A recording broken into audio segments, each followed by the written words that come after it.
Yeah, so if our participants who are already on, if you'd like to type in the chat where you're listening from today, that'd be awesome. We always like to know where our folks are from that are tuning in. We'll get started here in about 1 minute. Got a good group of questions today. Our recording has started.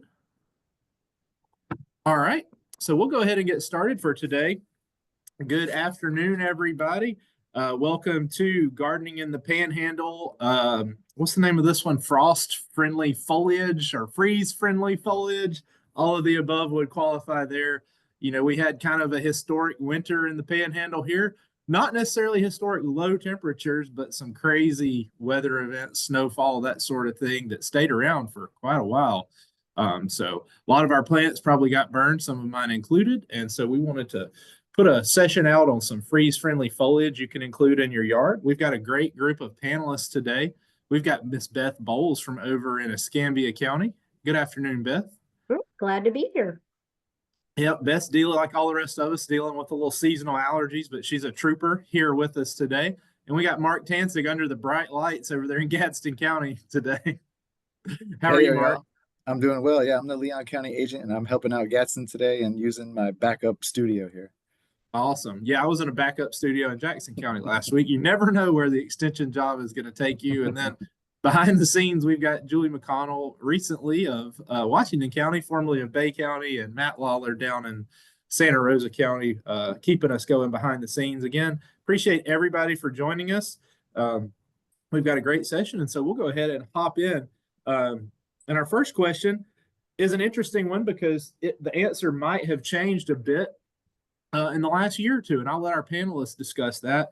Mark and Beth, this is for both of y'all. How is the Panhandle's gardening zone and climate unique? And maybe compare it a little bit to the rest of the state, and then even maybe to our friends just to the north of us around the state line. So those of us that are kind of in this little zone between the Gulf and the Georgia and Alabama state line, what's unique about where we are climate-wise? Hey, well, I'll get us started here, Mark, and let you finish this off. That's the wonderful thing about growing in our area is how unique it is, because we kind of get the best of both worlds. We get to grow some of these nice woody plants that like a little cold, because we will get a little bit of cold from time to time, even though we're a mild area. And then we get to enjoy some of those tropical plants. They may not always live for us, but they still can do well, and we may treat some of them like annuals. And then in all of these little microclimates, you're going to have people that can overwinter some of those plants. But think about our area. It's going to be hot. It's going to be a lot of rain, long growing season, but we are going to get a cold as we've experienced for the past few years. So just kind of plan accordingly with that. Yeah, and I'll just say, we did change growing zones, right, recently. So about 2 years ago, the USDA updated their hardiness zone map, and we did most of us bumped into zone 9. And that doesn't mean you grow, all these tropical plants and fruits all of a sudden, because like Beth said, every now and again, we're going to have a really cold winter that's going to kind of ruin all your plans with, growing avocados and mangoes and whatnot. But yeah, we are lucky that we're in this kind of middle zone of we can grow some pretty southerly stuff. Sometimes though, when you try to grow the things that grow too north, our summers are just so hot, and we have such disease pressure that it can be a struggle.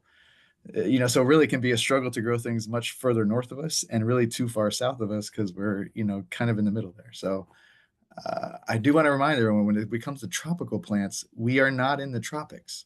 Right. So our first, principle is right plant, right place. And so when we talk about these tropical things, sometimes maybe we want to find plants that look like tropical plants, but that do well here.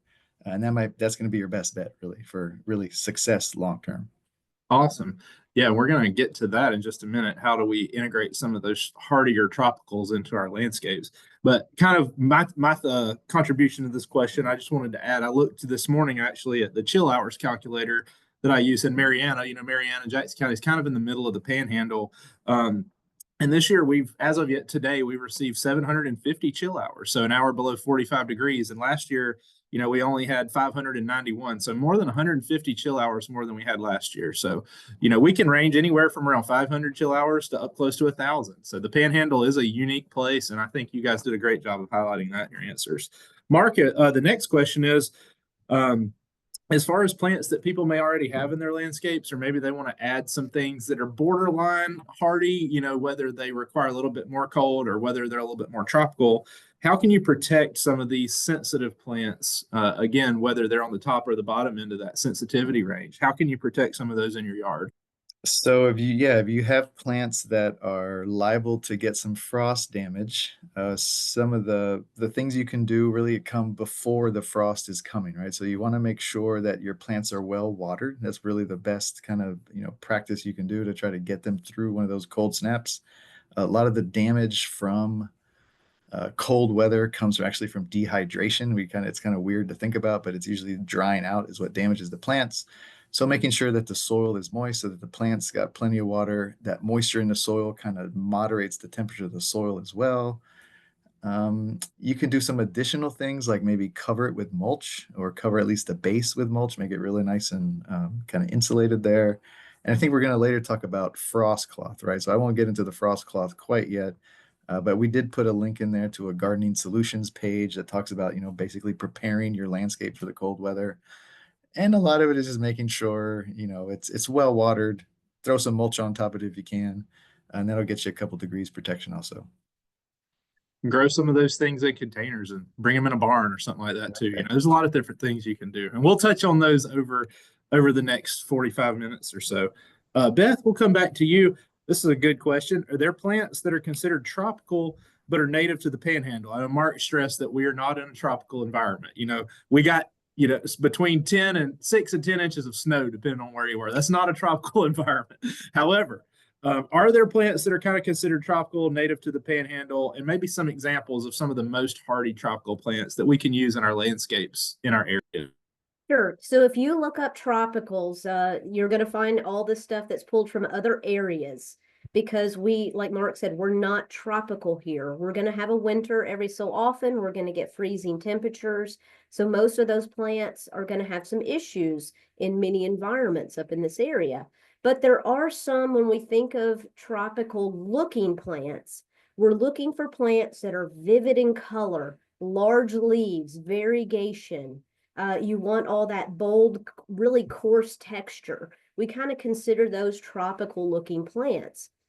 And so a lot of times if you look for vivid flowers, if you look for variegated foliage, you can kind of use some of those ones that are adapted up here and kind of substitute those. But remember, native to this area is not tropical. And so that's why we have a hard time finding a lot of these native plants.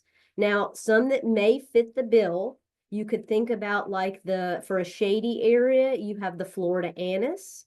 It has a really dark green leaf. You've got a variegated form of anise that's really beautiful too. I use that one in a shaded area. And both are native?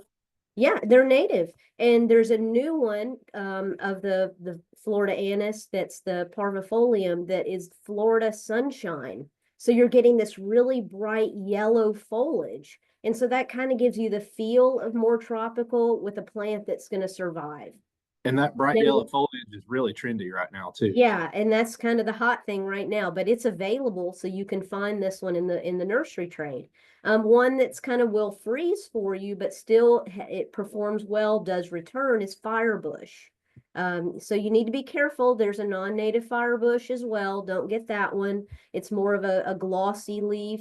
So, talk to your nursery, but firebush gives you that vivid, bright orange, and it is a very reliable returning plant, even though it won't be there in winter. Now, kind of different, there are some oak leaf hydrangea selections that give you a more chartreusey look too. So, you can use the same oak leaf hydrangea, just the common. It's got a really big foliage. We don't always think of that as tropical, but if you get a color variation from different, colors, white or greens or pinks in there, or the chartreuse, then you're getting that tropical feel. And then of course, even though again, they're not going to return, some of our native hibiscus will give you that big, bright tropical flower. It's not going to be always as showy as some like Cajun, but you will get really pretty color and a large kind of vivid flower on those native hibiscus. Awesome. And so that's a great segue into our next question is, what are some plants that kind of look tropical, maybe in addition to what Beth said, but aren't native that we can grow here? And I'll see if both Mark and Beth have a couple of suggestions they'd like to add there. And then if they hadn't mentioned them, I'll drop a few on y'all as well.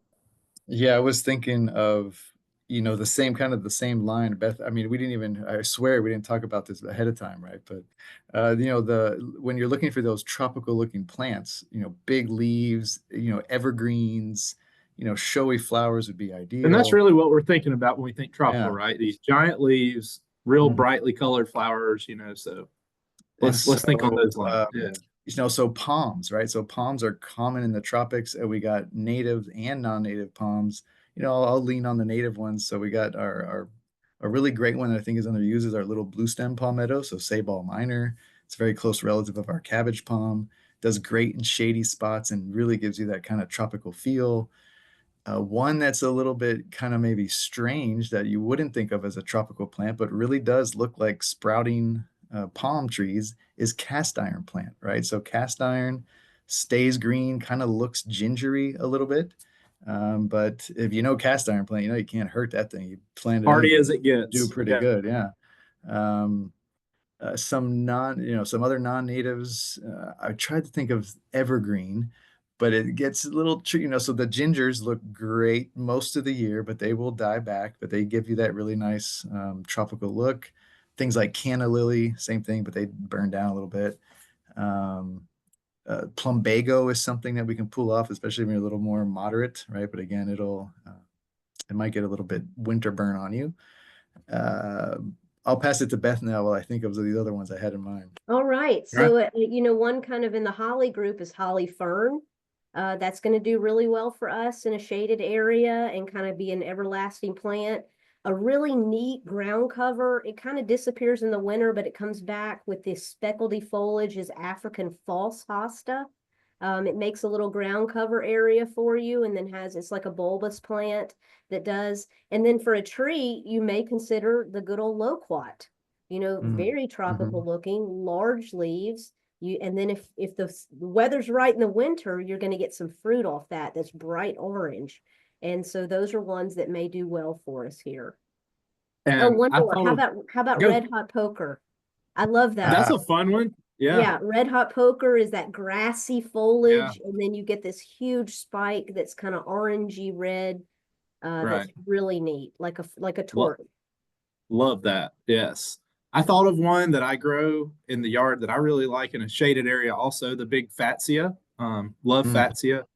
I don't know if it has another name, but that's kind of tropical looking with the big, it almost reminds me of a not tropical philodendron, if you will. So those are kind of cool plants as well. So got a bunch of options if you want.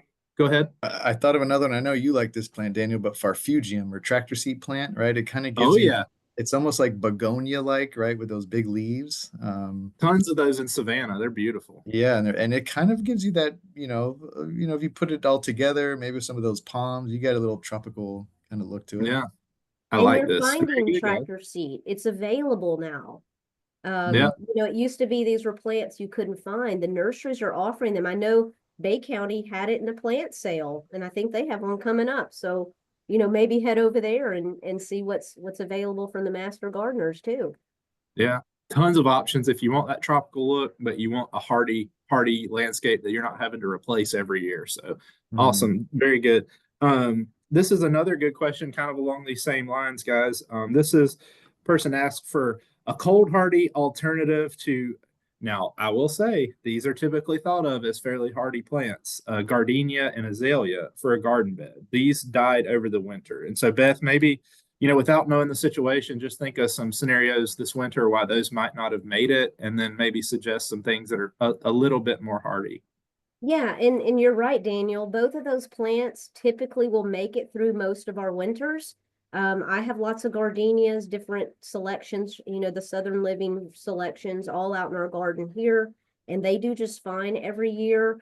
Azalea sometimes has some issues with a cold. If, like Mark said, we go through that dry period, it's really, really windy, and then we get that quick cold. It dries the plant out, and then sometimes you'll notice on an azalea, as it heats up, the damage shows and the dieback shows then. So that could have been the reason, or a newly installed plant. If that were the case, they may not be as cold hardy.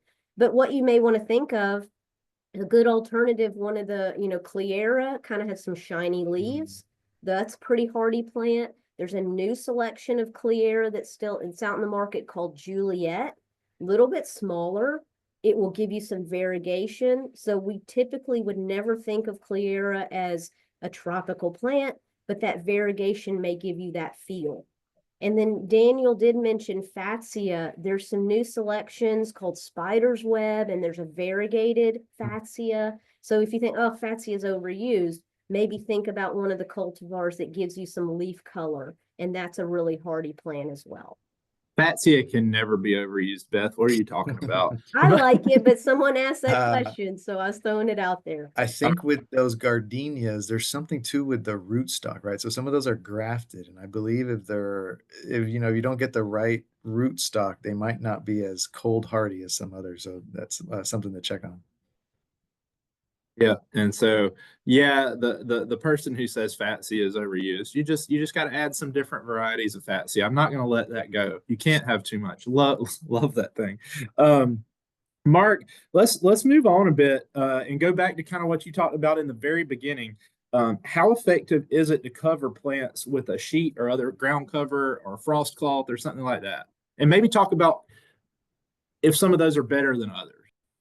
Okay. And I did think of one more way to prepare your plants for the cold. Let's hear it. When I stopped, I remembered it's fertilization, right? So if you're fertilizing too early or too late, and you kind of you kind of cause the plant to flush out some really new succulent growth, that's going to be really sensitive to cold, right? So that's why we give you these time frames of when to fertilize. You want to, with your lawns, you don't want to start till April. You want to stop maybe by end of September or so. And the reason is to not create that really succulent growth. So take it easy on the fertilizer. But when it comes to using the frost cloth, the blankets, the thicker the material, you'll get a little bit more, insulation. You'll get a little bit more cold protection. But for most of those frost cloths, and I think I put a document in here, I found something from University of New Hampshire using row covers in the gardens. And it was really good article because they talked about the density, the thickness, and how many degrees of protection you got. With most of them, you're only getting about 2 degrees of safety, right? So that's not going to help too much with some of these tropical plants when we get down, below 30. But the main thing, so the thick, grab a sheet out of the closet, sure, that'll be fine. But the really important thing to do is to make sure that it's touching the ground, right? You want to drape that frost cloth, that blanket. It's got to go all the way over the plant. It's got to touch the ground. And, ideally you throw some bricks or some sticks or something so that you get really good contact with the soil, because the only way those things work is by capturing that heat that comes up off the ground in the evening. So if, we call them lollipop trees, where they just kind of like cover the crown and kind of tie it off to the trunk, it's really not doing any good, because it's all about capturing that heat from the ground. So that's the biggest thing. Grab whatever you got, but make sure it goes all the way to the ground, and make a ghost and not a lollipop. Ghost and not lollipop. All right, Beth, let's say our lovely listeners here have taken Mark's advice and it didn't work. All right. Our plants got whacked by the cold anyway.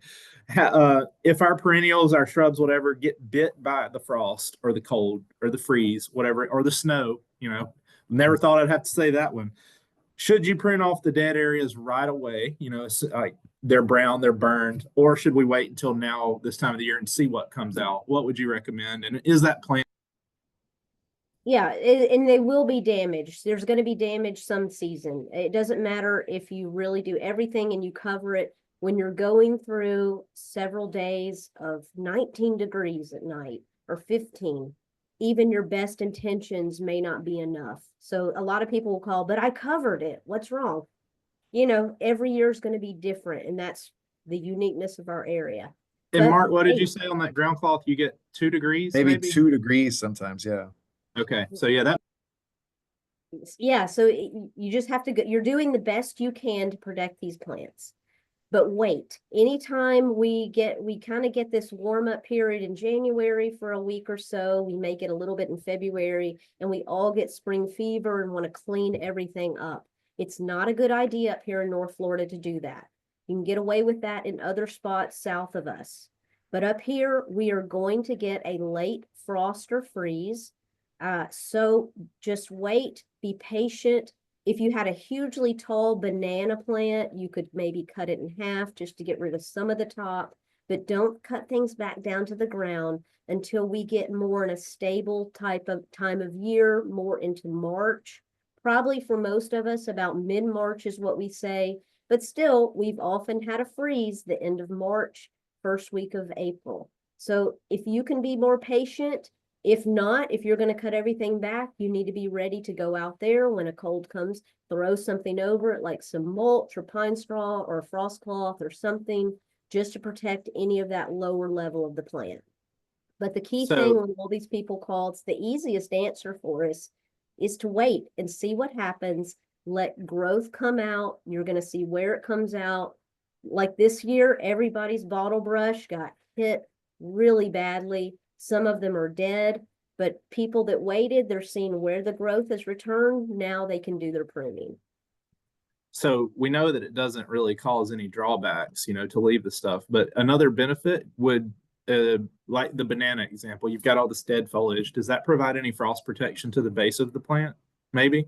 It could. It may make a little microenvironment because remember, if we do get a warm up and something starts to regrow, all of that dead growth around it can be an insulator. It can protect that frost from reaching that tender foliage. So yeah, I know it looks bad, and some of these perennials that do freeze back really look awful. A good example is fire spike, one of the worst looking plants in the winter ever.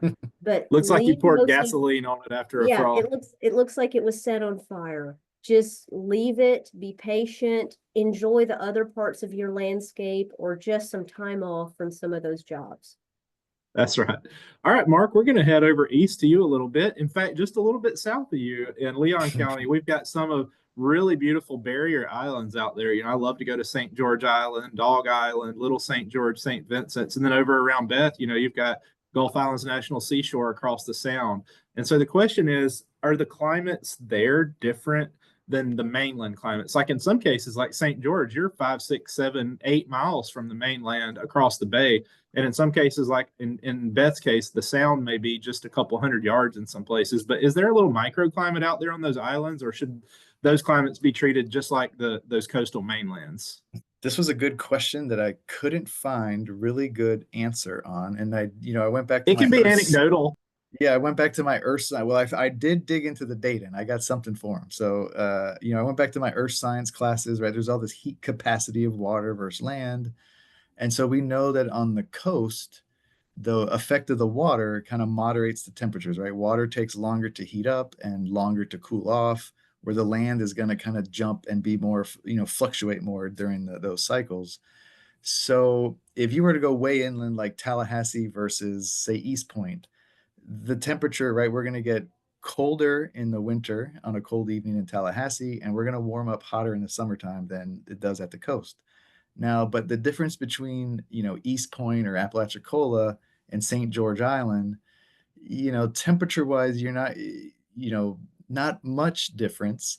But one thing that kind of gets you is the exposure of the island. So, actually, I couldn't find a good answer. So I went to the weather data for January when we had that cold snap, and I looked at Appalach and I looked at St. George, and just temperature, they were about the same. I think the mainland was a 1 degree colder, maybe, but it was the wind chill that was colder on the island, right? So you got this wind all around you.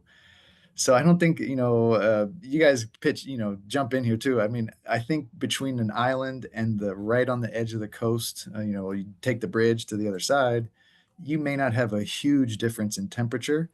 Um, and on the island, you actually may be a little bit more exposed to the cold winds, right? So that's where you might have to take a little more protection with that, making sure everything's watered, maybe covering it, to keep it from drying out those cold winds that come across the island. What do you guys That's think? true. Yeah. Yeah, the absolute temperature may not be quite as low, but the wind may be more intense, so that is a factor. And I mean, Beth, we all saw the pictures of Pensacola Beach with the snow, with the water of the ocean lapping against the snowfall, so what do you think? Yeah, I mean, we had master gardeners that used to live on the beach, and they could grow a few more things, but still, Mark brought up an excellent point about that wind drying plants out. They still had to move things in and protect them. A good insulator for us is the bay going up some of Scenic Highway. Some of those areas tend to have plants that will last a little bit longer, some nice microclimates. Other portions of the bay along Perdido, you'll have plants that last a little bit longer, things that you can try that I couldn't try over in Pace. It would definitely freeze for me over in Pace in Santa Rosa County, but that along those waterfronts that are more protected, you could grow. So the thing about, if you look at the Panhandle, we really go up and down all over these little microclimates. So you're always going to hear someone say, well, I can grow that. Well, yeah, somewhere you can.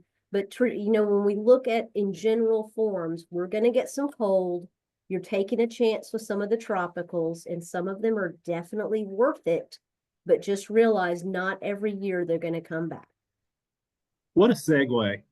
Speaking of tropicals that are worth it, Mark, what are some plants that are freeze friendly? Some of your favorites in the Panhandle? Doesn't have to be native, doesn't have to be tropical. Just what are some things that will come back reliably? That we would consider tropical? Not necessarily. I mean, all the native plants that just grow here on their own. I mean, when people call our office and they're What a freaking out. softball I tossed you. I mean, they're freaking out about, the cold weather coming. It's like, well, look, you don't have to cover boxwoods. You don't have to cover azaleas. You don't have to cover live oak trees, right? So if you don't want to deal with any of that nonsense, that would then be just quite the ghost to make, by the way. I mean, we've had folks ask me like if they need to fertilize their 300-year-old live oak. Like, no, just leave it alone. I mean, so pick the tried and true species of our area, landscape plants of our area. We just put something in the chat there about the Florida Friendly Landscape Office has a great plant selection app. You can say, hey, I'm in this zip code. I'm looking for a shrub. It spits out a bunch of shrubs that are, rated for your zone. So the best way to get out of all that is to plant for your zone. If you want to push it, I mean, like plumbago, I really like plumbago. Plumbago's got this beautiful light blue flower that's just really, really gorgeous. It's Amazing. A nice shrub. It burns down every summer pretty much, but it's beautiful. The same with the firebush, right? Really beautiful plant. Hummingbirds love it. It's going to burn down every year, but that's one of my faves from, down south. Yeah, y'all might not know it, but Mark is from down Fort Myers, Sanibel Island way, so he can grow a little bit. He's used to a little bit warmer. Well, I'm used to seeing them, and when I came up here, I saw folks trying to grow them. So the Ixoras are one that I see all the time. Those the real colorful, not the Ixoras, but the anyway, I forget the name of you do see Ixora Ixoras sold here, problem. and they should not. Yeah. But people use them as annuals, right? And that's kind of silly to me. So again, I would stick with the ones that we're going to work here, but give you a little bit of that tropical feel. One more author out there that we didn't mention earlier, Pittosporum, right? Pittosporum's got that evergreen kind of, they grow it a lot down south. It's got flowers that smell like citrus and can handle the cold with no problem. Excellent. Yeah, I've got a little plumbago anecdote. I'm the shock of shocks that this thing survived. On my back deck, it was covered in a big container, plumbago, covered in probably 6 inches layer of snow. Man, it has bounced back. That thing's already a foot tall this spring. So plumbago is surprisingly hardy. Beth, we're going to move to you. Mark mentioned some native plants, like just plant them. Don't worry about them. The cold's not a problem. But what about those of us that just have to have some tropicals? What are some of those that might freeze, but we're still going to be able to most of the time come back and enjoy the fall? Oh my goodness. My go-to for the tropical garden would be any ginger. Gingers, and you're going to have a whole session on bulbs come fall. So you're going to learn all about that. But people think, oh, gingers, pine cone ginger, I don't want that. Oh no, there's a million gingers out there that we can grow, really lush foliage. My favorite, of course, is getting ready to flower is the Hawaiian ginger right now. I'm going to have all these foot-long pink flowers that come up from the ground. And then the big banana-like foliage comes out for the rest of the summer. It's one of the gingers with appropriate water, can tolerate a little more sun. Another relative of that, if you want an edible, is the turmeric. It will bloom differently. It blooms in the summer after the foliage is out. But think of your butterfly ginger, your bottle brush.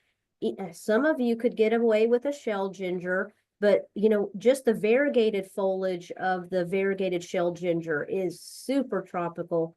That's going to be a little iffy in our area, but the other gingers will be very hardy. And as long as the soil is not too wet in the winter, the bulbs will rot if it's too wet. They are very reliable coming back out very well.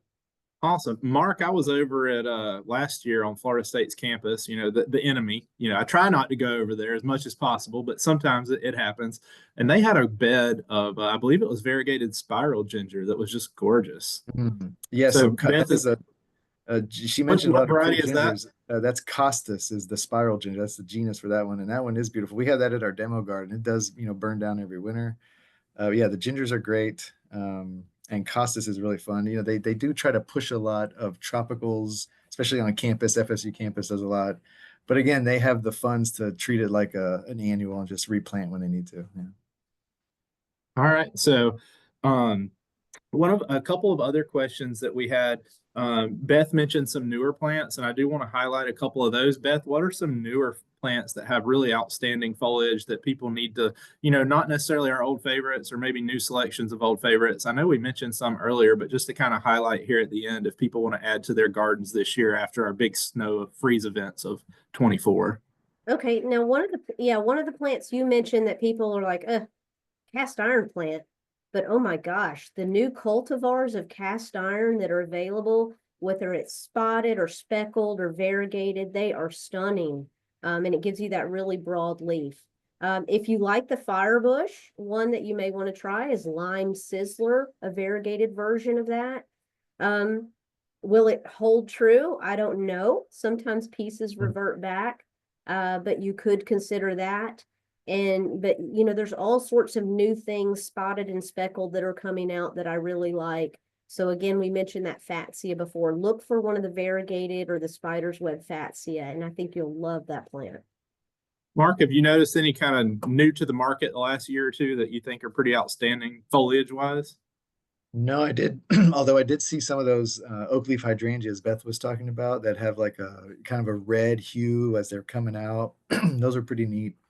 And they do have that tropical look about them, right? They're like those big leaves, real kind of like stunning, coarse texture. I was at we were talking earlier before we got here. I was at the nursery this weekend and saw some things, some that I've grown before and some that I hadn't, that I thought I would mention. One of Beth's plants that I know she enjoys is Lomandra. And there's a new Lomandra called Platinum Beauty, variegated, and that's a really nice plant. And they've been really hardy for me. Has Lomandra been hardy for you over in Pensacola, Beth? Yeah, we actually put some of that in a big container at one of the county sites. It did get a little bit of burn on it, but it grew right out of it. And that is a different color of that breeze. I think the landscapers call that breeze grass. Yep. But yeah, Lomandra Platinum Beauty is really nice. And you mentioned the variegated Clairas. I've actually seen these in the landscape. There's one called Romeo and one called Juliet. They look slightly different, but they're both really pretty. If you want a really, really hardy shrub that's variegated. And the last one I thought I would mention, it's been installed at our county library here in Calhoun County in a shady spot. Is Touch of Gold holly, kind of going with that red gold theme. It's a cultivar of, I believe, Japanese holly. It's a sport of Hugendorn, if you're familiar with that old cultivar. So that's a really cool one that's gotten popular that you can definitely find right now. And it's a very low growing plant too. But yeah, so all kinds of good stuff. New plant wise there. I did have one final question for you guys. Speaking of plants that we're only interested in the foliage, all right. Well, I'm gonna give y'all a trivia question. What is the most widely grown foliage plant in yards across the state? Oh, That would be our Our turf grasses, Oh, right? We're oh, only turf interested grass. in the leaves. Only Ah, interested in the foliage. I got you, Mark. yeah, St. Augustine grass. It's very tropical. That's right. How That's St. about Augustine, very popular. variegated St. Augustine? Yeah, we haven't gotten to that point yet. But it related to this big foliage plant, I've got about a quarter to a half an acre of this foliage plant in my yard, centipede grass. And I think I've noticed some winter injury on mine, Beth. Is that possible? With the cold winter injury on turf grass. Oh, absolutely. Yeah. And a lot of it can come back to our practices. These are above ground running grasses, St. Augustine, centipede.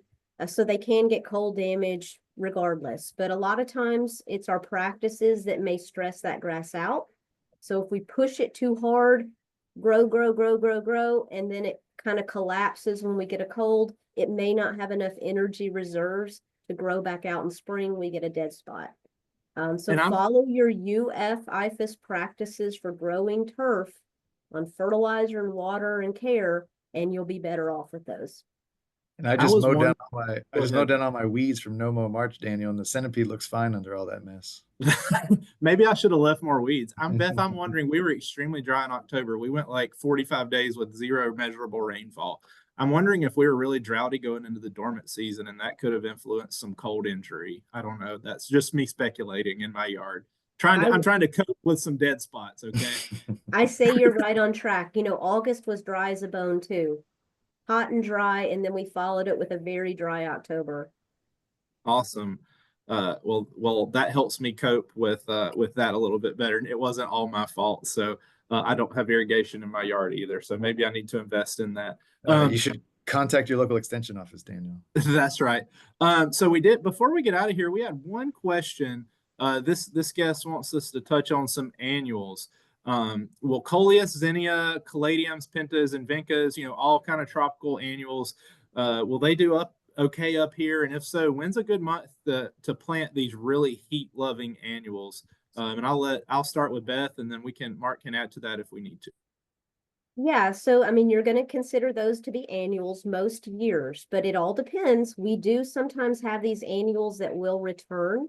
For example, we grow a lot of Alternanthera because it's very vibrant, lots of color options with those, and we get little Speaking pieces of that will foliage come plants, back. yeah. Yeah, it's a great foliage plant.